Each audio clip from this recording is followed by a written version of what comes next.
Hey, welcome to episode 121 of the Brewgaders Beer and Comics League. Well, I actually practiced a thinking intro to that, and I fucked that up even with not getting the name of the podcast right. Welcome to episode 121 of the Brewgaders, the League of Beer and Comics, where we're going to chat about beer, we're going to chat about comics that we've read and beers that we've drank this week. We're going to talk about sort of what we've been up to and what are the sort of happenings in kind of both industries. Particularly today, we've had quite a crazy week sort of in Scottish beer, because the biggest sort of brewery in Scotland and sort of the champion of sort of craft beer style is in the papers again for really, really negative ways, and on the telly for negative ways. But also, what was brought to my attention about 10 minutes ago, and I think we're going to chat about it as well, today it's officially Holocaust Memorial Day internationally, and we're chatting just before we went to air there about how there is a school board in Tennessee, the Tennessee School Board, that have removed Maus, which is probably one of the most iconic comic books ever written, but they've removed it from schools on profanity rules. So we'll chat about that a wee bit as well. So get your beers ready, because it might be a bit of a bumpy one this week. Well, we're not creators, and we're sort of stepping into the heady world of politics and stuff like that, just for a bit. Just for a small amount of time. A small time, just for a couple of things we need to discuss. And then we'll be back to just talking about comics and beer, guys. If you're watching this on record, we'll give you a big thumbs up when we just start talking about comics again. I think both these things need to be. Don't need to be addressed, but certainly. Yeah, I think it's just they're big happenings in the two industries that we straddle within the podcast. So. Exactly, it's good. It's a good topic of discussion for sure. So we're going to do first. We're going to do Brewdog or. We're talking about what we're drinking before it goes stale, and we hate beer in 15 minutes time, and we hate everything about beer. We don't want to talk about beer ever again. We should maybe talk about. You see what I'm drinking, lads? Just wait. Colin, do you want to go first? Well, okay. I didn't go to any great effort. My wife bought me this beer here. It was 4 tins for £3. So this is 75 pence worth of beer, which is pretty much on the limit of the minimal alcohol pricing in Scotland. It's London Pale Ale from Meantime. It's billed as a unison of British and American hops, packed with citrus flavour. I don't know where they got the packed from. It's barely citrus, considering some of the beers that I've drunk that are absolutely, smacking you in the mouth with grapefruit and orange and lemon flavours. It may be a reference to how it was transported. Maybe instead of packing it in like a traditional cardboard box, they packed it with citrus fruit. Perhaps, yeah. It's certainly not. I think it's 5 pence a can. I think obviously the more they have to say, they can't say 75 a can, so it's a wee bit dull. So they have to say with flavour and stuff like this. Fortunately, I can say this is pretty dull. It's 4.3%. It was £3 badly spent, I have to say. Get your act together in the meantime. I mean, really, this is really awful stuff. I could brew better with just making it up, I think. It's a bad day when £3 is badly spent. Right. Particularly could have bought a decent comic. Yeah. Well, so you would normally, £3 would normally be a can, or maybe just over a can at the of proper craft stuff. So totally. The cheaper you buy it, and the more in bulk you buy it. It's like the old 8 Ace. You remember in Viz? 8 Ace. Yeah. 8 cans of Ace Lager, 99p. They're getting no more airtime from us. No more. Stop talking about it. Who's next? You want to chat? You've got yours up in front of you. I deliberately went out and bought myself a Scottish craft beer that from my supermarket to try and make a point, and it wasn't a very strong point. But what I noticed in Asda earlier today was just how much Brewdogs there are. Considering, like, I don't know, and like, I don't know if it was just me, but I felt like when there was a bit of a Brewdog scandal before Christmas, and as a result, their can prices had gone down. I don't know if I made that up, but I remember sort of thinking you could go and get 4 cans of Punk IPA for like £4.50 and stuff like that. But that's not the case at the moment, and there's like I probably haven't seen as much Brewdog on the shelves than I saw today. I don't really know. I don't know if I was. I don't know. I don't know what I was expecting. However, I did pick up this was on sale, so I get about £1.50. Trade Winds by Cairngorm Brewery. That was probably one of the only sort of the other biggest sort of on that side of the ale shelf. In Asda was probably the second biggest brewery I could think of. But this is all right. It's a light golden in colour with wheat beer that's got pearl hops and elderflower, providing a bouquet of fruit and citrus flavours. It's interesting. So yours was packed with mine's contains a bouquet. It's really elderflowery.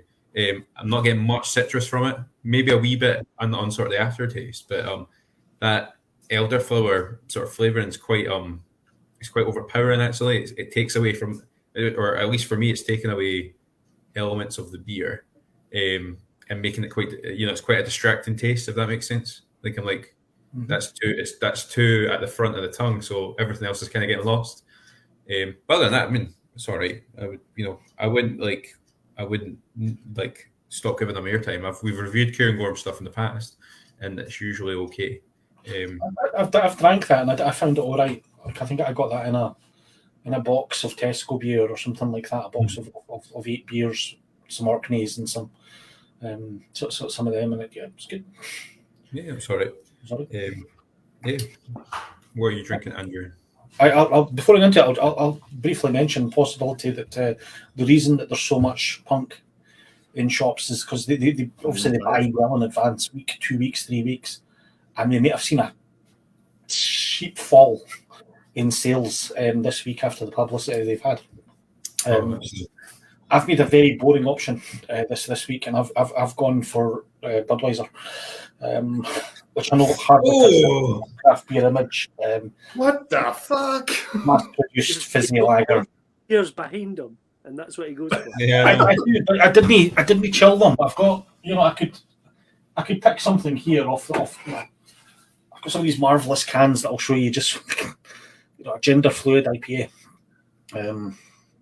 marvelous, but it's warm, which is something Dusty did a wee comment on our page today, so we might go into that there. But I went to the fridge, and all I've got in the fridge is about a dozen bottles of Budweiser. And I was too late in the house to get anything chilled, unless I was going to put it in the freezer, and then it would just freeze solid while we're talking. So here I am with Budweiser. Do you think we're not liking beer this week? Do you think there's like a weird sort of, because of what's happened? I don't dislike Budweiser. I don't like. There's quite a few mass-produced beers that I don't dislike. That if I'm just on, I just want a couple of quiet drinks, sit and watch a movie or something like that, I'll happily drink Carlsberg. I'll happily drink Budweiser. There's ones I'll drink Peroni or Moretti. There's ones I don't like. I don't like Corona. I think it's too sweet. I don't like Tennant, which has been well established in the past. I don't mind the Tennants from time to time. I wouldn't buy any shots. I'd swap this for Budweiser if I have to. For Budweiser, it does exactly what it needs to do. One time in the show that I poured my beer away because it was awful, and I'm almost on the verge of this one. It's like, remember what that was, Colin? Not very pleasant. No, I can't remember. It was a long time ago, and I think in my ear it was one that I got in a beer box. I'm pretty sure, and it was just dire. It was really unpleasant. I was going to say I really like I'm trying to think of like mass produced beers. I quite like a Bud Light. I could do like Bud Light's. Bud Light's maybe my go-to if I'm wanting like a low alcohol sort of session beer. It's probably Bud Light. You know, my pal drinks Bud Light all the time. That's kind of all he drinks is Bud Light. We always slag him off for it, right enough. But I got a really bad headache with Bud Light. I drank Bud Light one night and got a really bad headache the following day, like an almost really bad hangover. And it's supposed to be lower in alcohol. And I put it down to possibly the chemicals that they use to, to synthesize the taste with less sugar going into it. Yeah. So is anybody here a Heineken fan by any chance? I like Heineken. It's not beer that I would rush out to buy anywhere, but you know what it's like when you're on holiday somewhere hot or something like that. Quite often Heineken. Heineken is my go-to big brand. Like if you say you drink Budweiser or Carlsberg, Heineken is what I would grab. Yeah, Carlsberg would be my first choice, but Budweiser would be my second choice. But yeah, I understand that. I think Heineken would probably be my first choice. Amstel's my summer beer. You know, we're talking about like when you're on holiday and it's all Heineken that's on tap. I really like I went to Benidorm about 5 years ago, and Amstel was like what they serve everywhere, and I loved it. Like I totally. Amstel's decent as well. Well, I'm being really controversial at the moment. I'm actually drinking a whiskey because it's Burns's birthday week, so I'm drinking that. And I wasn't planning on drinking at all tonight, and I bought a non-alcoholic beer the week before Christmas, which has been left unopened until now. And I am drinking non-alcoholic Brewdog, hazy as fuck. No, I've not even had a sip of it yet. Let me see what it's like. Yeah, it's all right. It's a bit sweet, kind of lemonade-y, to be honest. I'm chasing this with a whiskey, so it's kind of defeating the purpose. Is it a non-alcoholic IPA or is it a non-alcoholic lager or what? This is a non-alcoholic IPA, alcohol-free hazy IPA, by our very, very not unloved Brewdog, or as Colin referred to him earlier on, Brewwank. Brewdog. So it's like citrusy, but with undertones of conduct that makes your employees feel uncomfortable and powerless. Yes. Yeah. It's all right. Thing is, it's for a non-alcoholic beer. It's not too shabby. I don't think I was picking it up again. We should have. I did say we were going to sacrifice this at the start of the week, but I've just as well use that. It's got a slight aftertaste of screwing your fans over. It's slight aftertaste of print. Excuse my language. That's a whiskey coming out of me. So that should bring us nicely into our first topic of tonight. Brewdog and their absolute nonsense of the way they treat people. To be honest, did any of you watch the documentary? Andrew, I know you watched the documentary. I watched it straight after you told me about it. So if anybody hasn't watched it, it's on BBC. It's called Disclosure, and it's kind of one of those investigative journalists, documentary programs. The truth on Brewdog this week. Yeah, it was quite an eye opener. In a nutshell, basically what I think we can see is Brewdog have completely sold out, which, to be honest, is kind of definitely what I expected. It sounds like they're more marketing than the truth, to be fair, doesn't it? They're marketing things that they've done don't sound all very honest. The way they raise money. For the beer being called punk, there's a big thing in the punk community, because I was a punk music fan for many, many years. Still am, still listening to the same music I was listening to in the 1980s. But there's a big thing in the punk community that once you become too big or successful, the accusation is you sold out. You're not really punk anymore. You're not punk anymore. Mm-hmm. And these guys still trying to advertise themselves as being against big brewing and the little guys and stuff like this, but they're valuing their company for the sake of for marketing at £2 billion. They are one of the big guys. Right. Now it's just crazy. So it seems like they have maybe not sold out, but they're no punk anymore. They've grown up, become businessmen. I was really disappointed by some of the very shady practices to separate their fans from money with regards to these share options that are worth nothing. and selling off a quarter of the company to an investment firm with guaranteed returns for the guys, but no guaranteed returns for the guys who've put you there. That was a big disappointment to me. That is by far the probably out of all of that documentary, that is by far the biggest kick in the teeth. I think it's just like, man, come on, your whole persona, your whole marketing ploy was all about being punk and being there for the little guy, and you have just completely cut the little guy out and looking after yourself. I mean, they must have a few million in the bank themselves. You know, how much money do you really need? It's just total greed. Well, they're the two primary owners, and I think they sold the 25% to the finance company for 100 million. So they've raised 30 million, 35 million, 40 million in different things here. Why do they have to keep on going back to the fans to sell them on, the punk? It sort of reminded me of I considered a couple of times investing, particularly in the early stages when it was I think the earlier stages it was seen as like a much more whereas when you kind of look at it now, I remember looking at it last year because I've got friends that do it, and they, there is certain, it's a bit like, I don't know, when we go to the commercial and you go for a pee and they've got the poster that tells you why you should join camera, and you're like, oh yeah, okay. But when Brewdog, if you look at the Brewdog website of why you should invest, it's a bit like when like folks sell like a wee square of their land to you so that you have like an honorary fucking landowner title, or you can pay for like a square on, you can pay for an acre on the moon. You know, when you see them in magazines and you're like, I'm a landowner and all this sort of shit. And it reminds me of that now, where it's like it's like a gift. Well, I think what gave me is that they've sold enough shares and raised enough money for the shareholder holding that the share people have put more money in than the actual value of the company. If you take out the actual, not this 1.8 billion that they think it's worth, they financed the entire company, and yet their shares are basically worthless.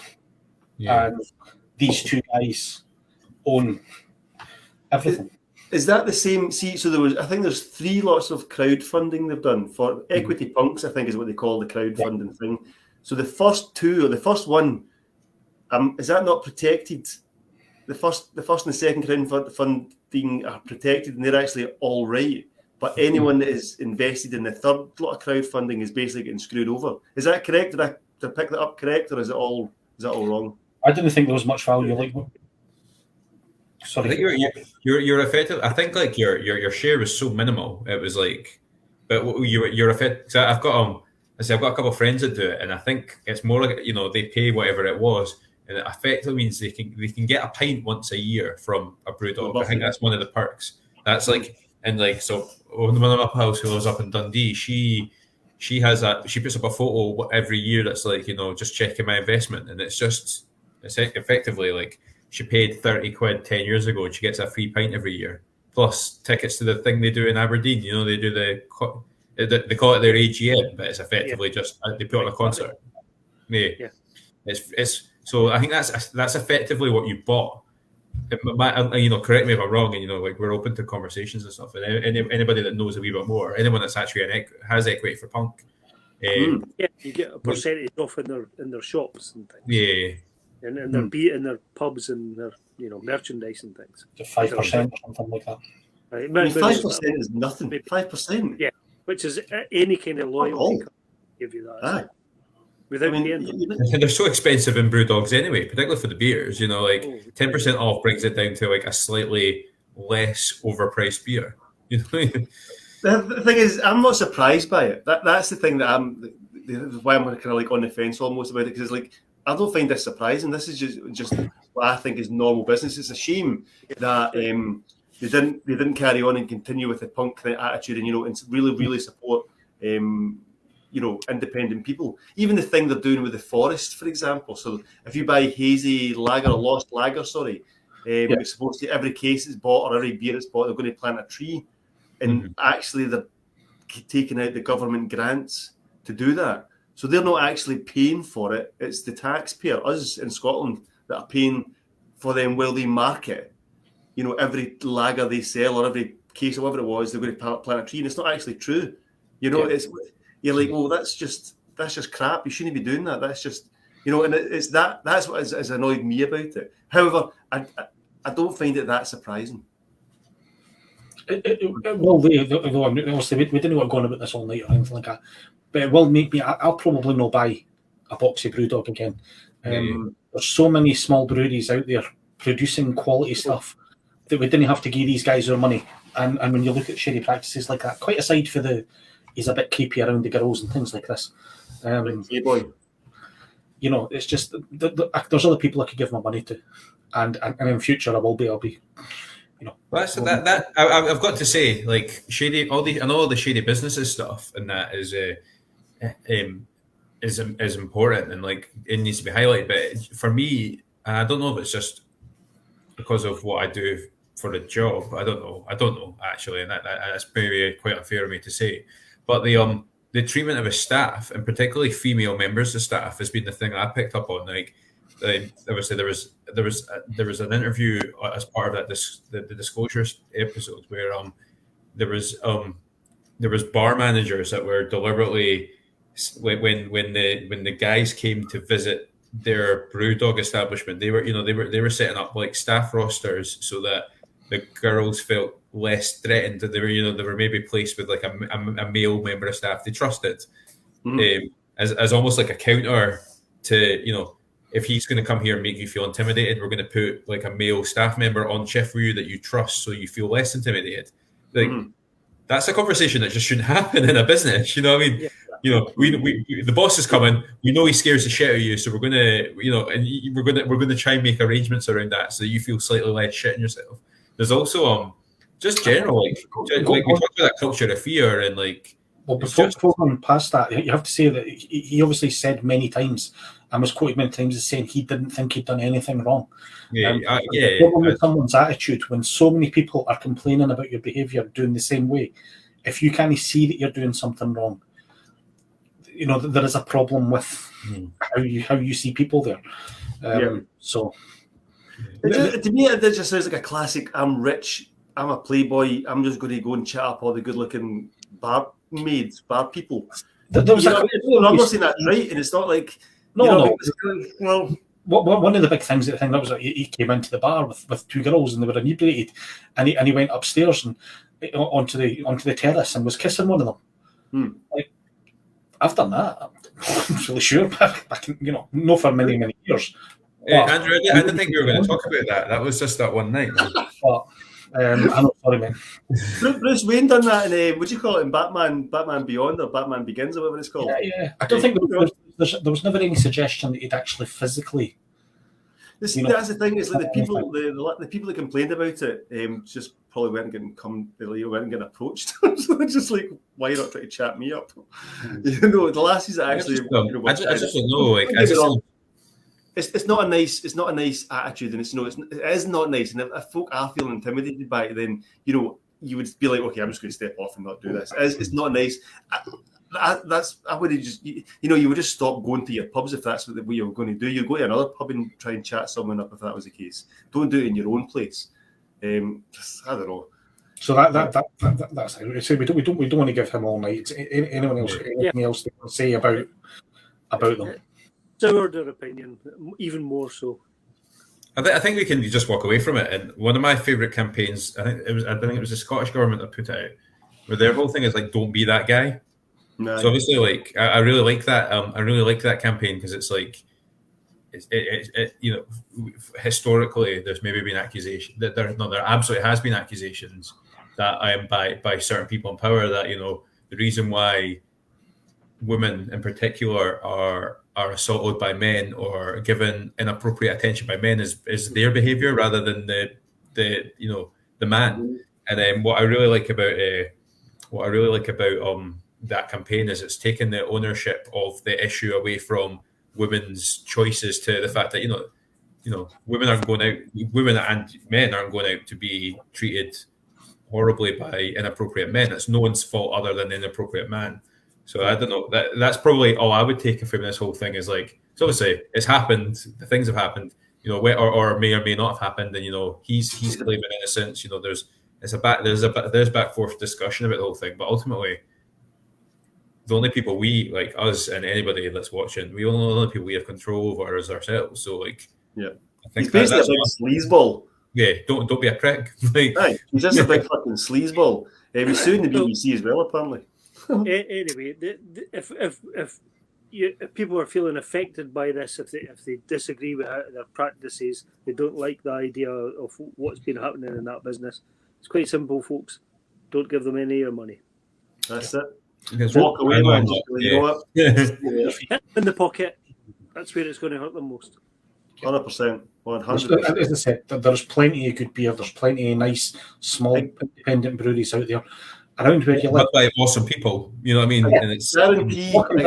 I know half a dozen breweries within 10 miles of where I live who make good beer. That you can buy their cans of beer for less than theirs as well. So yeah. I guarantee that big Tim Martin for Weatherspoon's a bit. He's like fucking sleazeball as well, man. Listen, he looks like somebody's just like taking a balloon and sort of slightly inflated Peter Stringfellow, doesn't he? He's just like a big Peter Stringfellow. Like if Peter Stringfellow had a brother who played rugby, that would be that Tim Allen or whatever like that. Jimmy Savile's cousin. Geoff's coming in twice here. Why is Geoff coming in twice? He's obviously got something to share, or he's either got technical problems. Who's hiding in the green room right now, Geoff? Do you want me to remove other people from here, Geoff? Have a look at the comics business, huh? Well, it says Geoff's obviously having technical issues again. Right, so what's happening in the comics world, folks? Who's got to talk first about comics? Shall I talk first about comics? Aye, go for we it. can talk about comics we've read rather than anything. Yeah. I think we talked about Maus. We've got over the point that we had. It's a sad sort of state of affairs, but again, let's talk about the comics that we're Have we reading. spoken about Maus? Sorry? Have we spoken about Maus? I think we spoke about it right at the start, did we not? I mentioned it in the intro, but we can maybe talk about it. We talk about the good bits about comics first, and then go back. We get bits about comics first, and this has been a sort of decent week for me. I've got a couple of comics I want to talk about. I've got Hunters. Stray Dogs, Dog Days. And it's a one shot about all the dogs from the comic Stray Dogs, which if those of you who haven't been watching will know it's a comic that I've been reading a lot about. A serial killer who was killing people and abducting their dogs and taking them back to live with them. And what this is all the dogs that were there, it's like their stories. So it starts with their lost dog, and then it tells you either what happened to them after or what happened to them just before. And some of the stories are pretty dark, some of them are hilarious. The artwork's always fantastic. This is a particular. They're arguing about who's got the best. I'm going to full screen me for a bit. Oh yeah, sorry man. Absolutely. And they're obviously with the serial killer at this point, and one of them comes back with a human hand, and they're like, "That stick's rubbish." And it's got those dark moments while still looking like a Disney. I was going to say that the art style is amazing, considering that. It's truly amazing. As you well know, it was absolutely my favourite comic through the entirety of last year. Was Stray Dogs, and I'm glad to see that they're still keeping up with the quality. So Stray Dogs there. And the second one I wanted to discuss is just one that I got from Kickstarter this week. It's from a lad called Andrew Clemson that I had on my show back when I was doing just my own thing, and it's called Damsel from Distress. Oh yeah, read this one. Yeah, it's phenomenal. I kickstarted it and I managed to get that. So I just received the first three issues, and the premise alone is brilliant. Distress is like a Man from U.N.C.L.E. style organisation with special operatives, but set within like a Dungeons and Dragons universe. That's amazing. It is absolutely amazing. It's funny. It's hilarious. Again, the art style is a wee bit cartoony. Again, almost like Disney sort of style. But it's very, very good. So I got the first three through this week from Bin Cat Press. And I think Andrew, if you follow Andrew, it's Andrew Clemson now on Twitter. I believe they're kickstarting issue 4, although possibly not kickstarting because, again, as you guys as creators will be aware, there is a big thing going on at the moment with Kickstarter. See, the thing is, I've heard somewhere or read somewhere that Twitter, who it sounds like they're on, are doing the exact same thing as what Kickstarter are doing, the whole blockchain thing. So it's like, well, you know, if you're not going to go on the Kickstarter because of the whole blockchain thing, then you can't use Twitter either. And so tweeting about it is kind of defeating the purpose. So I've not created a book and I've not kickstarted a book. You guys will probably know better than me with this here. Something to do with their blockchaining is hurting the creators in some way. They're not making as much money from it, or they're taking a smaller thing. I don't know about that. I don't know. I've no idea. It's complex. I thought it was all environmental. But let's face it, blockchain is something that is used by financial companies, banks, and things already.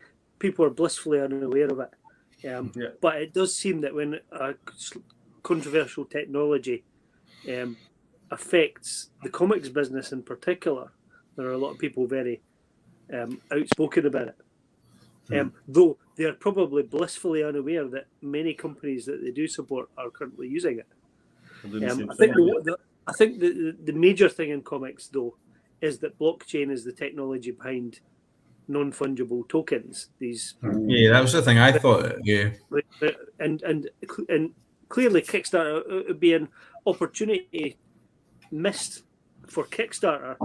Though I don't support NFTs, it would be an opportunity missed for them not to start to provide, you know, these sort of digital assets if they're going to be using blockchain technology. You know, it would seem that if there are people that are willing to buy and sell these things, then any business, you know, is going to change their business model to accommodate these users. It might piss off some other people. So they're going to kind of have to tread carefully with that, I guess. There you go. Anyway, comics. So that, like I say, that came from a Kickstarter that I did, and I believe the next one's up on Kickstarter now. So have a look. Damsels. I think I'll check that out. Will I go next? Because I've had like a fortnight hiatus, so I've got a ton of stuff that I'm just going to shout out. Two books max, Dave. What? No. I'm just going to shout them out, right? So, Stramash, Colin put me on. Absolutely brilliant. Colin, you reviewed it a couple of weeks ago. Really enjoying this. Really looking forward to the next issue. Dying to find out where Tommy is going to go, how he's going to get this money out of Glasgow. Really, really good. Really enjoyed it. It's by Stramash. It's James Corcoran. I can never see his name correctly. And David Bell. James Corcoran with Colin Bell as a letterer. Fictitious Inks Comics, if you're looking for it. Really, really good. This here, Brit Cit Noir, unusual. I got it because it's British. It's 2000 AD, based in Britain. It's quite good. What I found about this, Colin McNeil is one of the artists in this. I've met Colin before. There's a few folk in this: John Smith, John Reppion, Lee Moore, Colin McNeil, and Tom Foster. There's two different stories in this. It was all right. I'm not going to rush out to get another one, to be honest. At one point, this guy at the back here is a big kind of demon goat guy, masturbates over a priest. That's interesting. That did actually happen. Weird work from Jordan Thomas. I got this the other day, really good. Actually, I feel I should give this a proper review maybe next week, so I'll put that to the side.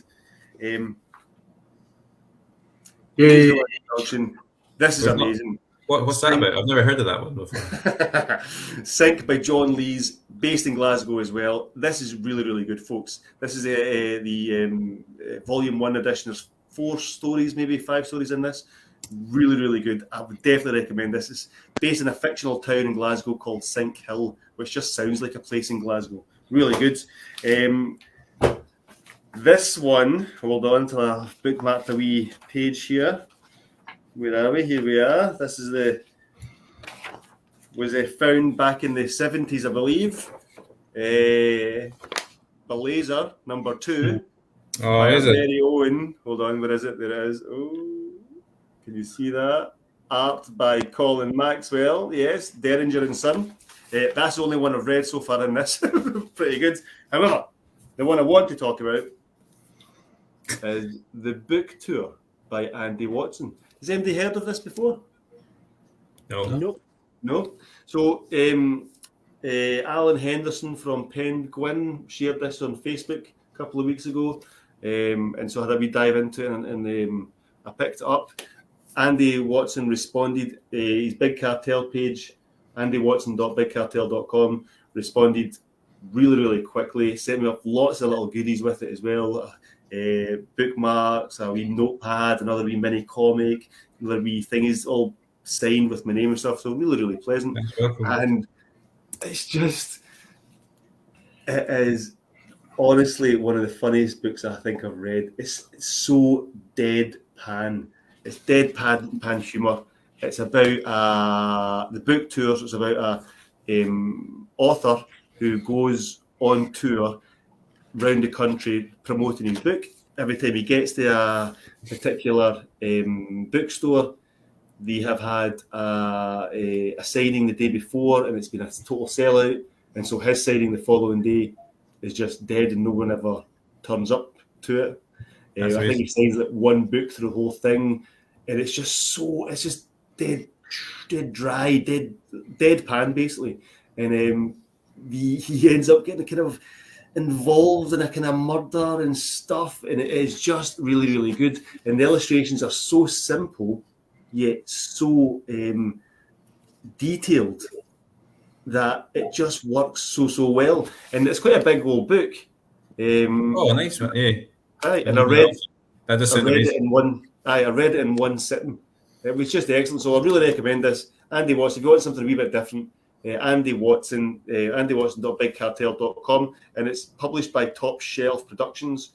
And I think he was actually as an Eisner Award nominee, and he's done the whole thing on this. So he's done the lettering, the illustrations in the story as well. Really good. I'd recommend it. That's us. That actually does sound amazing, man. I need to try and grab that off you. That's cool. I love stuff like that. Colin, what are you sifting through the pages of? Well, I've got a couple of books here as well. I'll start off with the kind of mainstream one. Here's a Garth Ennis story, illustrated by Carlos Ezquerra, Adventures in the Rifle Brigade. So I like my war stories, and this is a completely over the top. This is the most Garth Ennis style war story ever, I think. Completely nuts, in the vein of kind of, the boys and stuff, Yeah. It takes all the tropes of things like the Rat Pack and the Dirty Dozen, creates this bunch of, behind enemy lines, commandos who just go on ridiculous missions, and they have bizarre personalities, and they succeed at all costs, probably despite everything, despite their skills. So we've got a team that is led by Captain Darcy, who's a kind of spiffing chaps, kind of stereotypical kind of officer type, British Empire lover. We've got Doubtful, who is the second lieutenant, who's he enjoys poetry and things like that. We've got Sergeant Crumb, who only ever says "Ayoop" throughout the entire story. That's kind of big muscly guy. We've got the Geezer, who only ever says "You're out of order." We've got Hank the Yank, and then we've got the Piper, the token Scotsman, who, strangely enough, isn't a plucky engineer for a change. So this came out, I think, in about 2016. It collects together 2 arcs of stories, and I'm just going to tell you a little bit about the second arc, because here's the opening page of the second arc, and you'll see that the story is called Operation Bullock, and it's the team are tasked to retrieve the mythical lost Bullock of Adolf Hitler. This may or may not be it. So if you know the song, Yeah. Well, one's in Albert Hall, so it's just going to work out where the other one is. It's sung quite a lot during this, and that kind of sets the tone for the whole thing. The characters are kind of nuts. I have to say, see this the Scots Piper guy. He never says a word, hardly anything, during the whole story. In fact, he only utters one line, which I'm not going to tell you about. But he has these pipes, and the bag of the pipes, the bag that they use, is made of human skin. And when he plays it, it doesn't affect any of his team, but it causes everybody else to bleed from every orifice.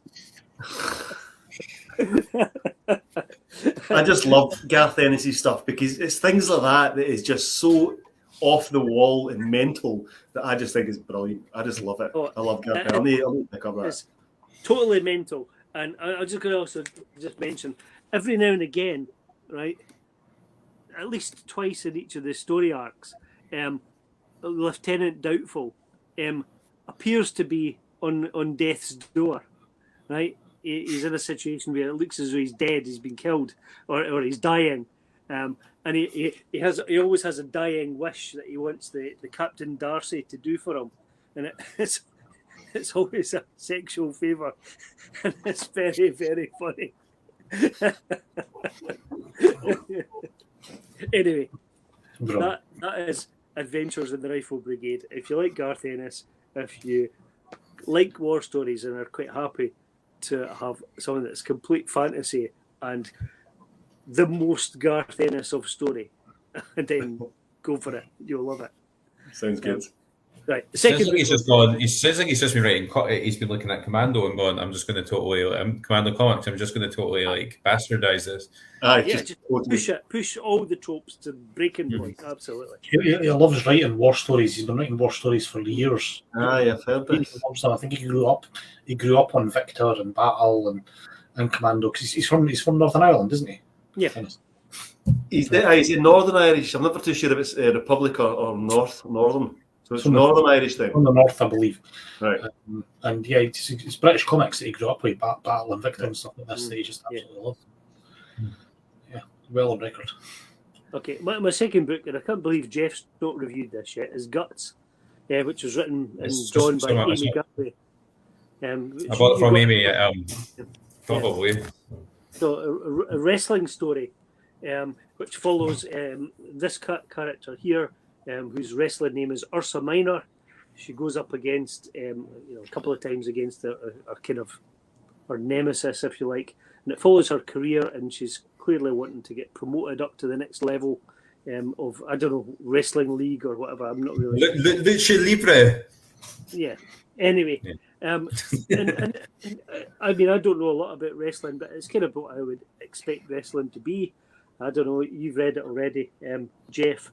But it's also a little bit of an expose of the culture of wrestling, isn't it? No, absolutely. And that is. And what was really good is sorry, I'm totally jumping in your review. No. Wait, no. I don't really want to talk about the comic, but when we spoke to Amy at Thought Bubble, we had a really interesting conversation. We had a really interesting conversation about wrestling culture. Amy and I had spent a period of time probably in the same circles, but in different we were in the same wrestling circles, but at different times, if that makes sense. So like she was at the same schools I was, a couple of years removed. But it was interesting. And then when we talk about like the Brewdog stuff that we talked about earlier, that's a scan. Brewdog are currently going through a scandal that wrestling went through about 3 years ago. And when I was speaking to Amy about it at Thought Bubble, it was interesting to find out that some of the more horrible characters in the Scottish wrestling industry had a negative effect on both our lives. So, But anyway, sorry, it's a wonderful comic, Colin. And not to spoil it, but it does have a gut punch ending, doesn't it? No, that does. That's just quite. It was quite wonderful. I just haven't. I meant to review it one of the weeks after Thought Bubble, and I think we ran out of time, and then I put it on the back burner and I never got back around to it. So I'm glad you've been able to talk about it, Colin. I think whether you're into wrestling or not, if you are a wrestling fan, I think you would love it. It covers some of the same sort of stuff as I've seen in other wrestling comics. Even the Crimson Cage touches on the same sort of things, but that's part of the wrestling business. But I think it leads you in a very positive direction when you follow the main character, but then just delivers this punch in the last panel. I think she's a really good protagonist in the story. I remember totally instantly likable, instantly relatable. I think what you're saying, like, you don't need to be a wrestling fan. I think that's, for me, that was one of the things about the story that I grabbed. I was like, it's a story about sort of life, and a story about like just all the sort of minor nuances that we all have to kind of deal with, but kind of wrapped up in this. A wee bit, again, like you say, the Crimson Cage is Macbeth, but told in a wrestling ring, isn't it? So like, Sounds awesome. So yeah, good job from Amy, definitely. Did Amy do the whole thing? Is she just the writer? Did she illustrate it as well? I believe she's done the whole thing. I think she is writer illustrator. Yeah. I think, I believe she is. I don't think anybody else has collaborated on this. There's no other credits on there. She's on my list. Like, I've done a. Respect. Yeah, she's on my list, but there is either is or going to be an issue 2 as well. So yeah, that's quite a big book for issue 1. It's decent. It's A5 size, but you know it's got a wee spine there. It's perfect. The spine going on. It's pretty big. It's pretty good. Quality paper. There's a wee bit about development of the characters and stuff in the back. You know, you get a lot for your money. Yeah, very nice. Very nice. I'm liking that topper annual in the background there, Colin. Oh, aye, we topper annual there. I don't know what year is it? It doesn't tell you. No. I don't know. I don't even think it's in there. It's between 79 and 84, I think. I like that. I like that you managed to bring that home with you on Sunday and didn't just leave it lying in the pub. I got my beer. No idea. It's quite an old one, I think. 70s probably. Yeah, we all went to. Well, so we all, Andrew, Colin, and I went to the pub on Sunday, and I brought Colin a wee pile of comics, and I brought Andrew quite a substantial pile of beer. Colin managed to get home with his comics, and then Andrew messages us in a wee while to say that I didn't like your beer, Geoff, so I just left it. He brewed it. He was more responsible for the actual manufacture of that beer than I was. I just did canning and labeling, you know. So. Hold on, is that the speech bubble beer? Yeah. I take it I'm not getting any of this. You know what? I've not fucking seen you. You live like 40 miles away. I've got it. I just haven't been. I've not seen you. Saturday, you'll get yours at probably. Acme, right? Okay, fair dues. If I'm not in Glasgow before then, if you've not already drank it all before then. I mean, it's it's there. It's here. I tell no lies. What was I going to say?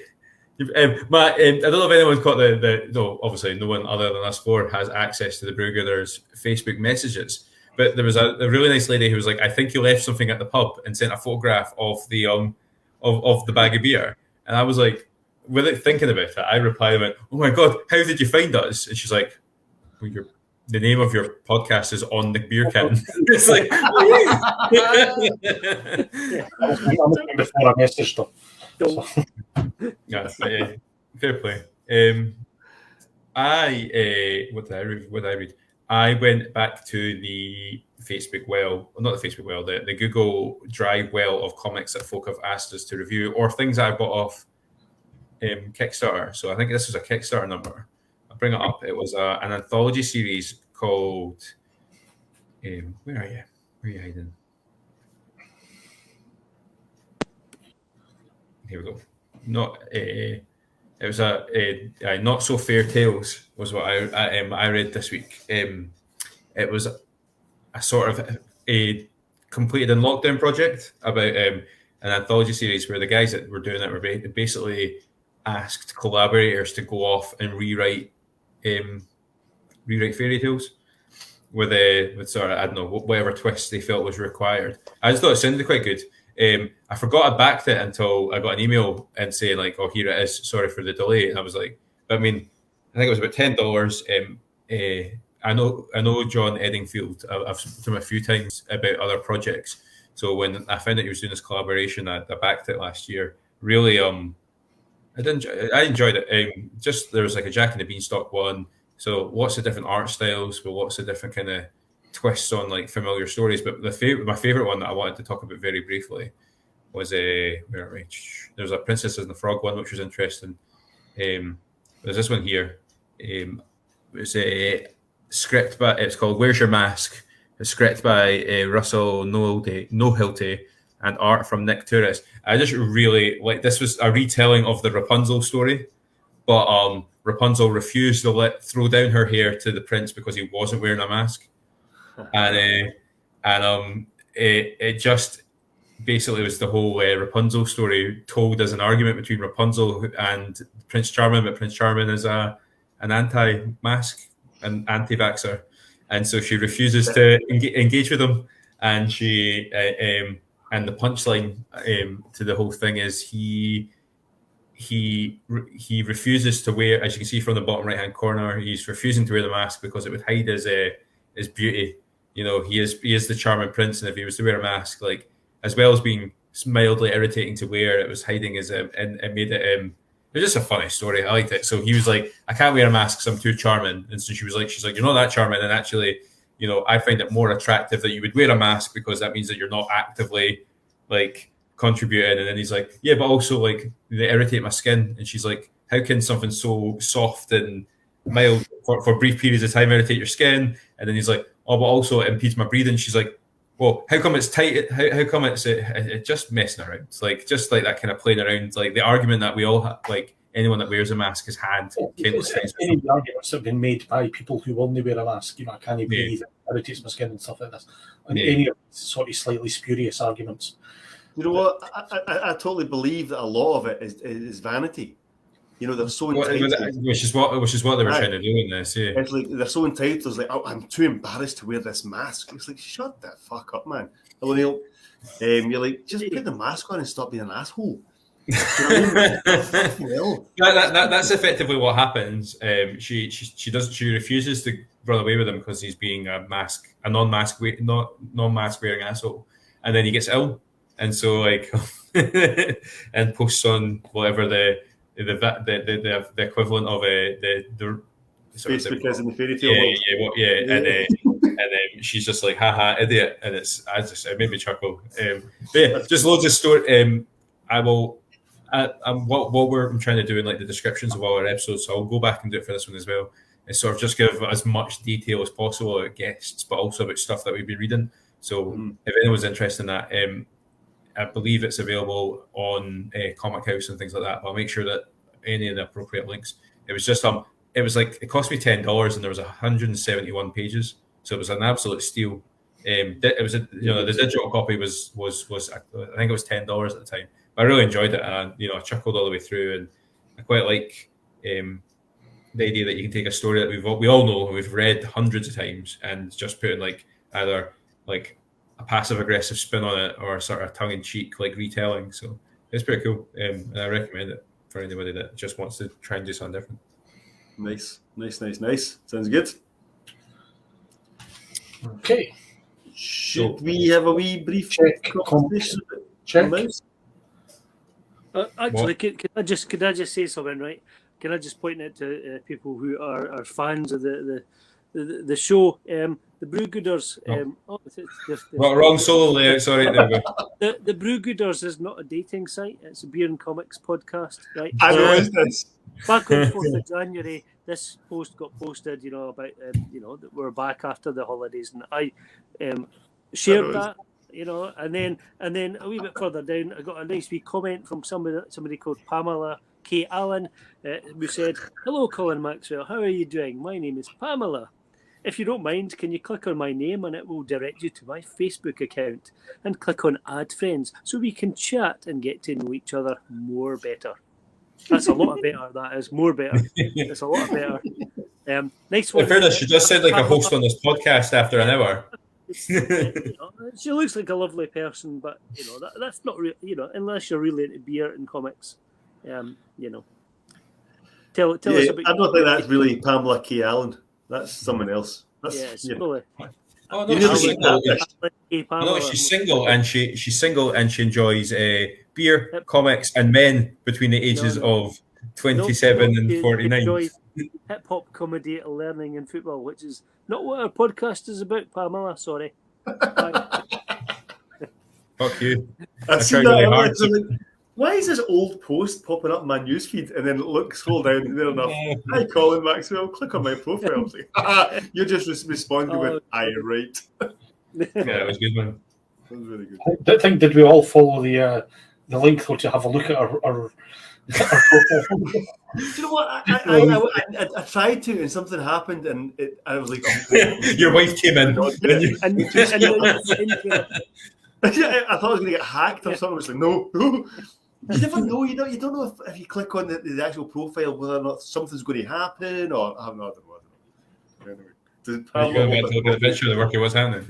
It's 2000 AD. Does Pamela have a 2000 AD in her profile photo? No, actually, I think it's a Star Lord. Can we not feed any more nerds to Pamela, please? I've actually stopped my subscription to 2000 AD. Yes. Wow. But what I've done is I have subscribed to the Judge Dredd magazine instead. So that's not that controversial. You're just forking out more money to Rebellion, you know? No. I've cancelled one and started another. You know, so the magazine is cheaper. It's only monthly as well. It's not weekly. Of course I am. Because basically what's happening, I've got stacks of 2000 AD just sitting there. And don't get me wrong, I'll sit and read them. But it's fucking beginning to take up quite a lot of room.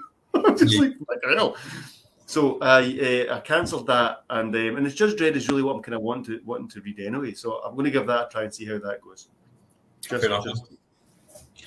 Yeah, if you want to catch up, then just buy the case books. The case books are brilliant. Aye, exactly. Yeah. Then if you want to do Rogue Trooper, if you want to do Slaying or something like that, they've got other old books out. Aye, that's what I think.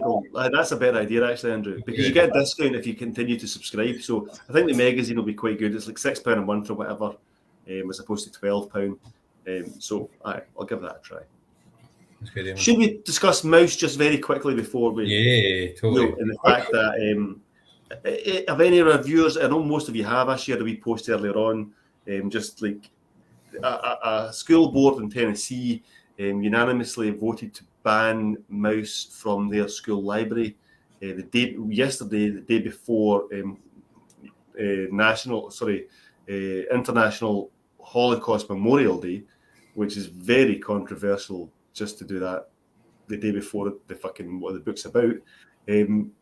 What do you think? To me, that book, I read that book. My mother-in-law actually got me the book for Christmas about 5 or 6 years ago, maybe a wee bit longer than that. And it was by far one of the most educational books I think I've ever read about the Holocaust. It really, really shines a light on the horrors that happened. And I've always said that, you know, when Eli gets to the age, Eli's only 3, or he's 2, but he's going to be 3 in March. When he gets to the age that he is going to be reading about this stuff in history or whatever, that's the book I'm going to give him to say, look, read this. This is important because it's done so well. Why would you ban it? Why would you ban something like that? I don't get it. What's your thoughts? It's a massively important book, as I've said. There's a certain right wing wanting to change the narrative, wanting to almost rewrite the history. And you know, I'm not going to go too far into it or too much about it, but we've seen so many people interviewed today, survivors, of which they're vanishingly few every year. There's less and less people who were involved in this sort of thing. And a quote I always think when I come to times like this is if you don't learn from history, you're doomed to repeat it. And this is the worry that, you know, the rise of right wing and fascism across the world are trying to whitewash what happened in the 1940s. And if we allow that to happen, the risk is that something like that could happen again. Yeah. I think for me, like, I had to look at the article. I need to research a wee bit more about it. But my understanding, just from my very briefings, according to the minutes of the meeting, it was removed for a language. Yes, that's and the depiction of a naked character. But let's bear in mind that the book is mice and cats. Yeah. And naked character, really naked in real life. Yeah. Yeah, I mean, whatever it is, they actually wear clothes. What state is it? Tennessee. Tennessee. I don't know much about Tennessee's estate, so I can't really comment on that. But they must have books in the library with bad language. They must. They just must. I think it's not all libraries. It was school libraries. School libraries, yeah, school libraries. School libraries. So it's a school decision. Not fully banned or anything like that, but yeah. It just seems to be like it's a big issue because the article I'm reading that I'm reading currently saying like this is a massive issue that the Anti-Defamation League and others have warned of a recent rise in anti-Semitic incidents amid a broader movement to ban books that address certain ideas about race as well as those that address sex and LGBTQ issues. In Virginia, the Spotsylvania County School Board voted unanimously last year to have books with sexually explicit material removed from school library shelves. And this is in York County, Pennsylvania. Parents and teachers protested against and overturned a ban on the selection of books told from the perspective of gay, black, and Latino children. So there's it's a massive issue, I think, and this is just the most recent one. Tennessee is a massively right-wing state. If you just a quick look into it, you'll see the legislature is dominated by right-wing Republican politicians. So it's kind of as you would expect. I think where it hurts us libraries either. There's no way. Like, I'm going to tell you right now, Preacher will not have made it in to any sort of library anywhere in Tennessee. Anything by Garth Ennis won't have made it in. I think the issue, and probably why it's for me quite a particularly worrying issue, is I think one of the reasons I love comics so much, and just the comics industry, and I don't know if it's just because of where we kind of spend our time within that industry. Comics offers I don't know other mediums or many other mediums that do it. Maybe music, I should say, but like it offers people to tell their stories, and particularly like I've said it a few times now. One of the things that I found particularly moving about Thought Bubble and why I thought was probably one of the coolest experiences in time of enjoying comics was the representation on show, the ability for anybody to go and share their story to the world. And now you've actively got school boards and library organizations and governmental level policy makers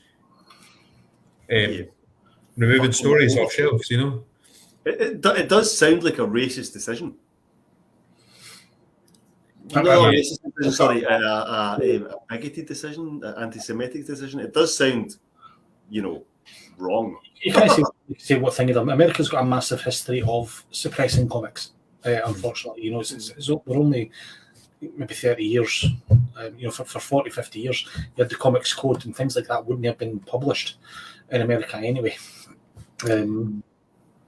So there's one of the guys on the board said that we don't need this stuff to teach kids history. This is according to the minutes where that comic was removed. We don't need this stuff to teach kids history, he said. We can teach them history and we can teach them graphic history. We can tell them exactly what happened, but we don't need all the nakedness and all the other stuff. So I don't really know what nakedness and all the other stuff is when you're talking about the Holocaust, So it's all right to talk about gas chambers and the massacre of millions of people. Leave the nakedness out. Leave the nakedness out of it. If you look at the pictures from Auschwitz and the pictures from Sobibor and things like this, these people were stripped naked and marched into ovens and things like this. And these are the pictures that really hit you. I know in this country, this sort of thing wouldn't happen. I've seen these pictures in video and things like this in a show that we probably all grew up with, which was the World at War. Yeah. This in primary school, they showed this picture. We watched it every week for I don't know that show was on forever, wasn't it? Colin, it feels like it's still on because it's on like yesterday and all these channels in Sky.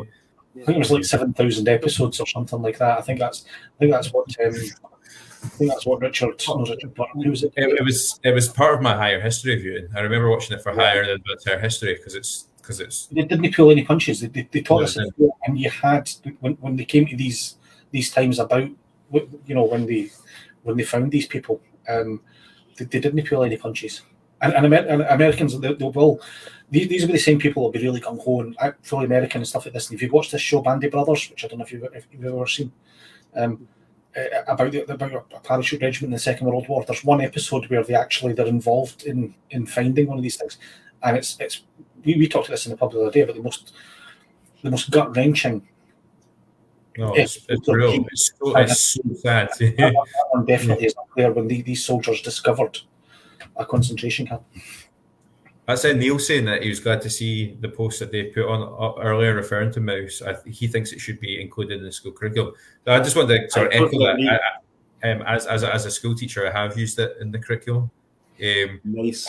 And I know Neil Bailey's a locally elected member, so you know what I mean. I think that's quite. Makes sense. I think it will engage kids that might not be normally engaged in that kind of thing, and to take that away from them is just fucking madness. I mean, I was never a big book reader as a kid. I read comic books all the time, and if I was given that as a child, I would be more interested to find out more about it. There's a history of teaching kids through cartoons and things like that. You've only got to look at Sesame Streets and right. Most TV shows and things like that. Most kids-aimed TV shows are teaching something, or they were at one point before Teletubbies came along and ruined everything. There was an element of education to kids. There's a bit of a resurgence of having kids' TV shows teaching you stuff. Mm-hmm. What's a lot? Everyone needs, as the father of a young child, I can vouch for you there. You need to check out Bluey. Bluey's fucking quality. It's all on Disney Plus as well. There's some good stuff in Bluey. My kids used to love a bear that lived in a big blue house. Oh yeah. While you're on the subject, our friends who are hopefully going to be joining us in a couple of weeks, our friends over at the Chronicles Podcast, we had Tom on, and we had Jamie on last year talking about their. They've moved. They used to be called the USUC Chronicles, so they're now just called the Chronicles Podcast. But they interviewed the voice of the bear from the Big Blue House last week on their podcast, and had that whole conversation about like education in kids' television. So we maybe ask them about Maus in a couple of weeks' time and see what they think about. But no, I think Maus is one of the. It could be one of the best books ever written, like in any medium, and one of the most important books read in any medium. And the fact that like it's been removed the page, I've read it 3 or 4 times, and I can't think of where the nudity is. Neither can I. That's what I was going to ask. I have no idea where. It's not human nudity; it's animal nudity. Yeah, well, exactly. You know what I mean? It's weirder to put them in clothes. Aye, you're totally right. I mean, I just do not understand. What was that? It's doing putting them in clothes. That's funny. I could just see Colin going down the park and like knocking like hats off of like dogs. What the fuck are you doing? There's an image where it shows a Nazi soldier, a cat soldier, picking up a child and smacking it against a wall. And that they didn't take that off. They're more interested in the nudity of a fucking cat or a fucking. They're going to have to ban. Like, see if you look at things like Disney. Okay, now if you look at Disney, you've got Donald Duck. The Donald Duck is a duck which wanders about in a shirt and jacket, half naked, but no pants, naked from the waist down. Is that going to be like the comedic duck? We're not all right with the nudity and all the other stuff. It's mad. Yeah, it is mad, and I'm glad that we all kind of are unanimous in that kind of opinion. What are people doing this week in any sort of comic or beer related shiz? Anyone got anything exciting that they've got? I'm going to shout out for a new TV show. I don't know if you are obviously some of you are Marvel fans and some of you are Disney subscribers. But if you get yourself onto Disney, the new Marvel show, to no fanfare at all, has dropped, and it's Hit Monkey. And they've animated Hit Monkey, which is about a monkey who sort of saves a hitman. Well, he gets saved by a group of monkeys, and then darkness ensues, and the hitman gets killed, and and the monkey vows vengeance because some monkeys get killed as well. And then the ghost of the hitman is there to sort of guide him along. And Jason Sudeikis plays the hitman. And it's just it's a monkey with a katana, and it's like Disney having, you know, for every other Disney show, for every other Marvel show, they've been out there really like pushing it. You know, what if was out there? Loki, here's Loki. This one's really under the radar because it's much darker. The mental. If you've got the Disney, sounds awesome. What's it called? Sorry, Hit Monkey. Hit Monkey. Okay. Disney put out their Moon Knight trailer last week, and I actually looked at it and messaged you guys and was like, this looks a lot like Spirit of Inky. And then the door knocked. I was like, fuck, like. That's Disney and Marvel. Excuse me, you utilised Moon Knight.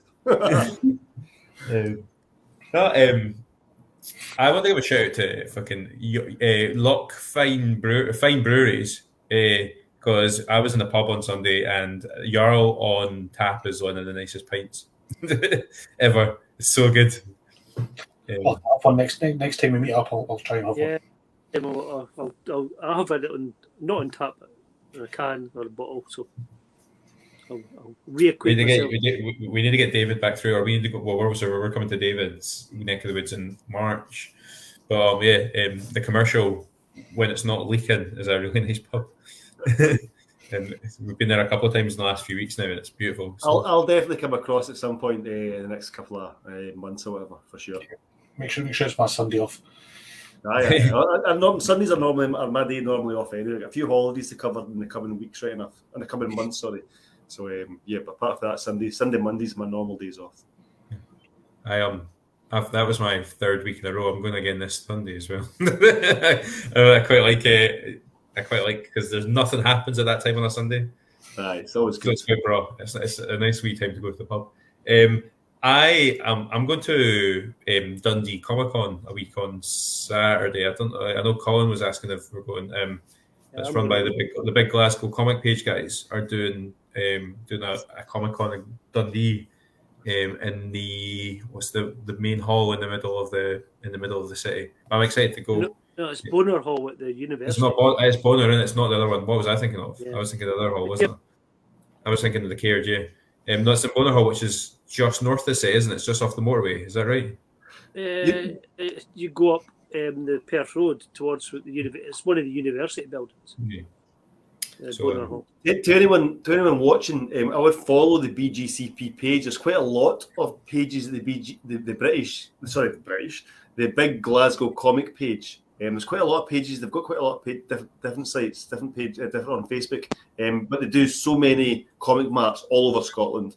It's worthwhile following them to check them all out because they've got a lot going on all year round. So it's worthwhile to check them out. It's good for a wee fix because they've got the marts, and they also do they advertise some as cons as well. And like the one that Colin did in Kirkcaldy had, as well as having like market stalls and stuff. It also had some are bigger than the others for sure, but it's definitely a good page to watch because every other weekend, pretty much through the whole year. So it's pretty good. Dundee Comic Con's only £3 for a ticket, so it's quite decent. Apparently, the table sold out quite quickly, so it's a reasonable sized place, Bonar Hall. Hopefully, it's going to be a good event. Certainly, whether you're going or not, Geoff, I'm heading up for it. I'm taking the boys, and I think I'm going to go to the V&A with them at some point while we're there as well. So. All right, yeah. Well, I think I'm going to take a wee trip along to Big Dog Books. Yeah. Apparently, Drew Marr is going to be there. He's going to have a wee table at Big Dog Books with some of his comics. This is amazing. Drew, who's done some stuff in the 77 comic. And is still only 14 years of age. Yeah, that's amazing. Eh? He's still only 14 years of age. Big Dog Books, Kane is a friend of mine. They've got shops in Perth and Dundee. So if you're ever in either shop looking around, Stuart's a great guy. And what else? Got anything exciting happening in the next couple of weeks now? I don't think so. Not off the top of my head. I'll probably, once we turn off, I'll be like, shit, I should have mentioned this. But yeah, at the moment, I can't think of anything. Dave's already mentioned my latest comic that's out this week. Yes. The Laser, number 2. And I see it's in newsstands, actually. So you can get this from a lot of your local newsagents, I believe. I'm not too sure. Well, I think that was staged photo as far as I'm aware, Dave. I'm Was not that? sure. Yeah, you Is can that buy the it same online place? anyway. That's going to be the easiest way to get it. Yeah. Right. From Right. the 77 I believe publications. I've got some coming into the shop. I think I got an author. I got a notification that mine's are ready to be delivered. So I've got a few issues coming into the shop. But generally speaking, yeah, go direct to the guys and buy it. Right. Okay. Fair enough. Yeah. Fair enough. Awesome. Cool. Nice sign off. That's at Acme Comic Con. Colin Maxwell might have some copies. Yes. I will have copies of that. On the Brewgooders table. Of issue 1 and 2. Amazing. Yeah. And I might even have some original artwork if people want. Really? There we go. Maybe. Anyway. Get there before I get there. We'll see everyone next week. I don't know who our guest is. I'm speaking to a couple of people, so I'm waiting to confirm. But yeah, join us next week. Get in touch if you want to talk to us about anything, and we'll see everyone soon. Cheers, guys. Slide Cheers, guys. back. Cheers, folks.